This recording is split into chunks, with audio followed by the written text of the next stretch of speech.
Dikutip dari tribunnews.com bahwa film Troy yang merupakan film dengan nominasi Oscar yang menghabiskan biaya hampir 170 juta US dollar dengan keuntungan mencapai hampir 50 juta US dollar, diawali dengan peperangan yang dirintis oleh Agamemnon untuk menguasai kerajaan-kerajaan yang berada di wilayah Yunani.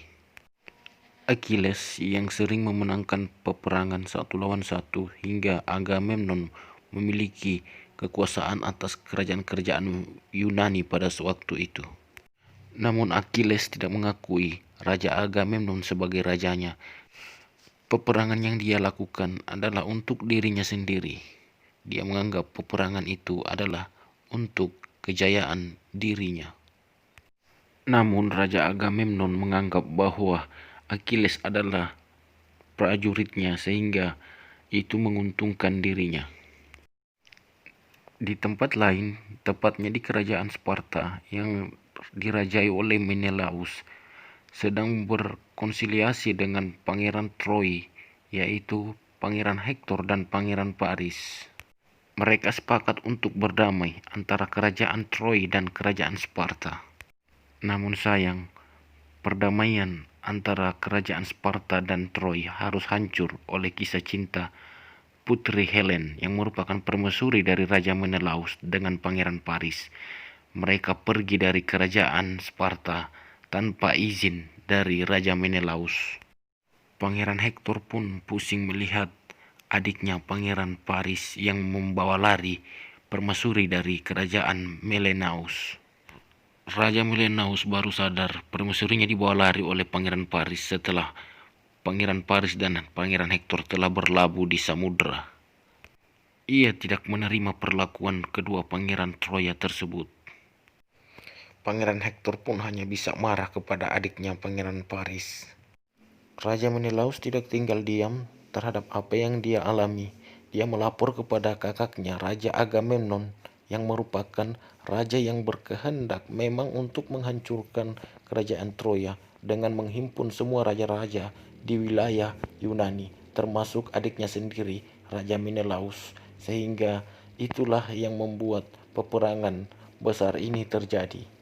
Salah satu raja di wilayah Yunani, yaitu Raja Odysseus, yang berteman baik dengan Achilles, mempengaruhi Achilles untuk mengikuti peperangan yang akan dilakukan oleh Raja Agamemnon dengan sekutunya, membuat Achilles mengambil langkah untuk meminta pertimbangan kepada ibunya yang merupakan penasehat pribadi dirinya.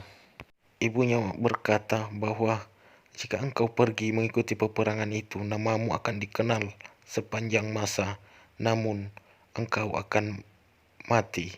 Achilles pun memutuskan untuk mengikuti peperangan itu bersama pasukan Myrmidonnya demi kejayaan nama mereka.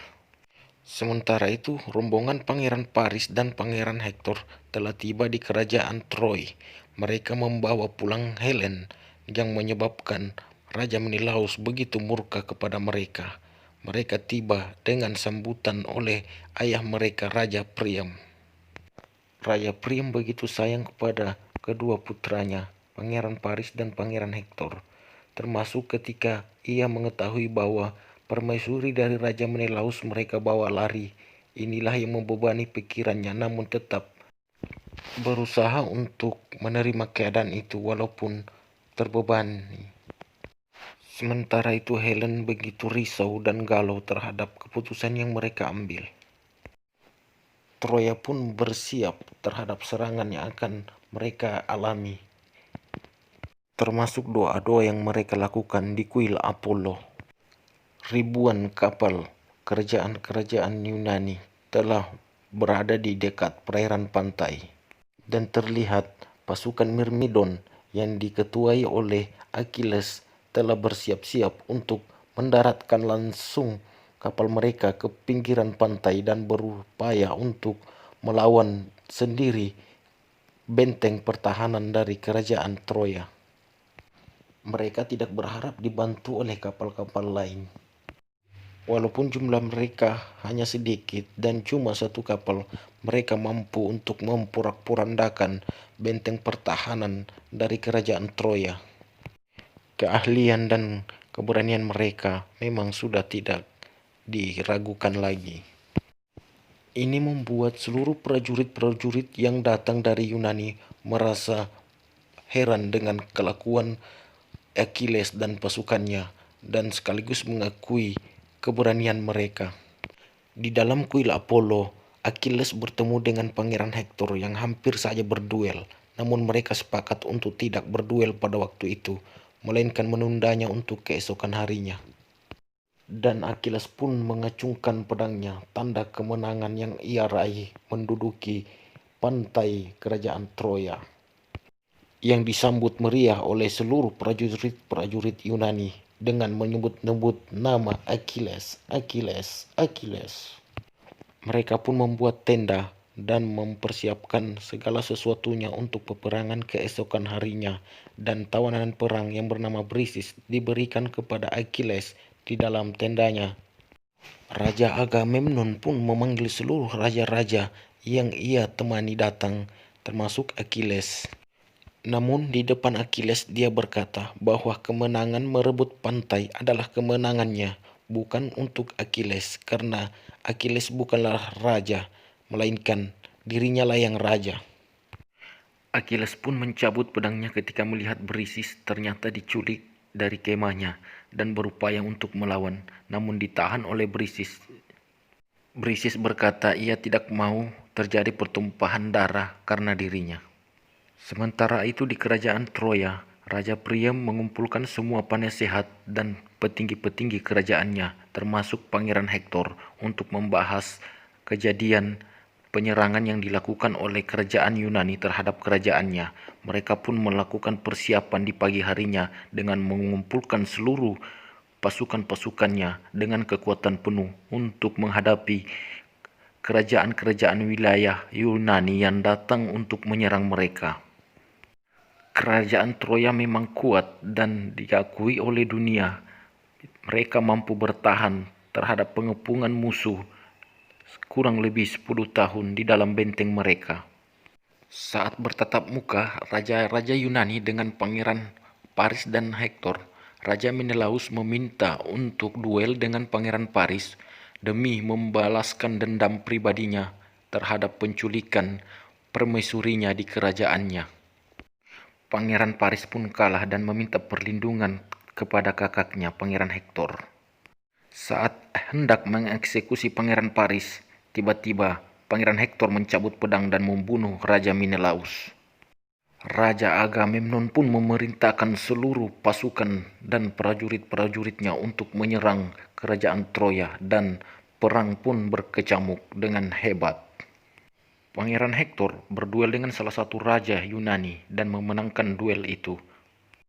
Begitu juga dengan prajurit-prajurit Troya berhasil memukul mundur serangan dari kerajaan-kerajaan Yunani. Peperangan pun berhenti. Saat rapat dengar pendapat di perkemahan, Raja Odysseus memberikan masukan kepada Raja Agamemnon bahwa kekalahan itu akibat dari lemahnya prajurit-prajurit mereka, karena Achilles tidak ada dalam pertempuran itu bersama pasukan. Raja Odysseus menyarankan untuk melepaskan Brisis dari penjara namun sayang Brisis diberikan kepada prajurit, bukannya kepada Achilles, sehingga Achilles menemui prajurit-prajurit itu dan menggertak mereka sehingga Brisis dia selamatkan sendiri. Saat tertidur, Achilles hendak dibunuh oleh Brisis namun tidak berhasil. Brisis pun jatuh cinta terhadap Achilles yang berani mati. Sedangkan Achilles tidak ingin lagi berperang. Ketika Brisis sudah berada di sampingnya, dia merasa bahwa peperangan itu tidak penting lagi bagi dirinya. Di kerajaan Troya, para penasehat mereka berpendapat bahwa mereka perlu melakukan penyerangan tiba-tiba atau mendadak di tengah malam agar mereka bisa membuat pasukan Yunani lari dan kocar-kacir, namun ditentang oleh Hektor. Namun apa daya, Raja Priam berkehendak bahwa serangan tengah malam itu penting untuk membuat mereka menang. Dan di dalam peperangan tiba-tiba ini, Patroclus yang menyamar sebagai Achilles terbunuh oleh Pangeran Hektor, sehingga orang mengira bahwa Achilles yang mati, namun bukan, Patroclus lah yang mati. Ini membuat Achilles begitu marah dan murka, padahal sebenarnya dia tidak ingin lagi mengikuti peperangan. Prajuritnya pun dihajar habis-habisan, yang tidak lain pembawa informasi tentang kejadian meninggalnya saudara sepupunya Patroclus. Brisis pun tidak luput dari luapan emosinya.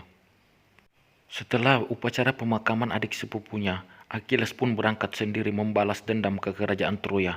Dia berteriak di depan istana yang dapat saja mengancam jiwanya oleh pemasukan pemanah. Namun Pangeran Hektor menerima tantangan itu dan keluar berduel dengan Achilles. Namun sayang, Hektor pun kalah dan meninggal pada saat itu. Ia ditarik dengan kuda oleh Achilles.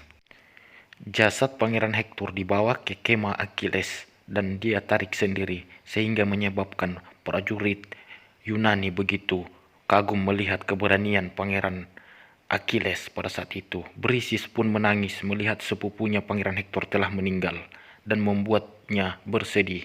Namun malamnya, Raja Priam berhasil menyusup masuk di kemah Achilles yang menandakan keberanian dari Raja Priam. Raja Priam pun diberikan jasad Pangeran Hektor untuk dia makamkan, termasuk Brisis yang diizinkan pulang dan melakukan gencatan senjata selama 12 hari. Ini membuat Raja Agamemnon begitu marah dan muak terhadap keputusan Achilles yang seharusnya keputusan gencatan senjata diambil oleh seorang raja, bukan dari seorang prajurit. Namun apa daya, Achilles memang begitu berani dan disegani oleh seluruh prajurit-prajurit Yunani. Selama masa gencatan senjata, raja-raja Yunani memikirkan dan berupaya untuk melakukan sesuatu agar dapat mengalahkan kerajaan Troya dan menghancurkan bentengnya. Dan terlihat siasat dari raja-raja Yunani yang bersembunyi di balik gunung dan meninggalkan patung yang dianggap dewa oleh Raja Troy, sehingga patung tersebut dibawa masuk ke dalam kerajaan dan ternyata berisi orang di dalamnya. Dan inilah yang membuat kerajaan Troya dapat disusupi dan dibakar oleh raja-raja Yunani. Raja Priam pun melihat kerajaannya terbakar dan hancur diporak-porandakan oleh raja-raja Yunani. Sementara itu Achilles berupaya untuk menemukan Brisis, dan pada saat menemukannya, dia tidak melihat Pangeran Paris memanah dirinya dan meninggal di tempat. Pangeran Paris pun mengungsi meninggalkan kerajaannya untuk ke tempat yang lebih aman, dan ceritanya pun selesai.